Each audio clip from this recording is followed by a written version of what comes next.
விவசாயிகளுக்கு பயிர் காப்பீட்டு இழப்பு தொகை வழங்காததை கண்டித்தும், கூட்டுறவு சங்கம் மூலம் உரம் வழங்காததை கண்டித்தும், யூரியா வாங்குவோருக்கு வாலி கட்டாயம் என கூறும் விற்பனை, அவர்களை கண்டித்தும் மாபெரும் கண்டன ஆர்ப்பாட்டம். புதுக்கோட்டை மாவட்டம் அறந்தாங்கி சட்டமன்ற தொகுதிக்கு உட்பட்ட ஆவுடையார் கோவில் தாலுகா ஆவுடையார் கோவில் கடைவீதியில் தமிழ்நாடு விவசாயிகள் சங்கம் சார்பில் விவசாயிகளுக்கு பயிர் காப்பீட்டு தொகை வழங்காததை கண்டித்தும், கூட்டுறவு சங்கம் மூலம் உரம் வழங்காததை கண்டித்தும், யூரியா உரம் வாங்குவோருக்கு வாலி கட்டாயம் என கூறும் விற்பனையாளர்களை கண்டித்தும் கண்டன ஆர்ப்பாட்டம் நடைபெற்றது. ஆவுடையார் கோவில் பகுதியில் உள்ள கூட்டுறவு சங்கங்களுக்கு உரம் அனுப்பாத டான்பெட் மண்டல மேலாளரின் மெத்தன போக்கை கண்டித்தும், ஆவுடையார் கோவில் வேளாண்மைத்துறை உதவி இயக்குநர் அவர்களின் எத்தனை போக்கை கண்டித்தும்,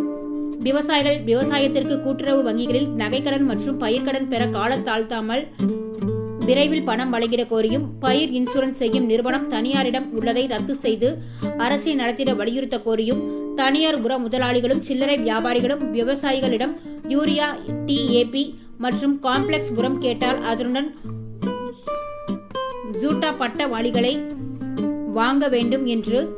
விவசாயிகளை கட்டாயப்படுத்தும் அளவிற்கு உரக்கடைக்காரர்கள் கட்டாயப்படுத்தும் உர முதலாளிகளை கண்டித்தும் கண்டன ஆர்ப்பாட்டம் நடைபெற்றது. இதில் தலைமையாக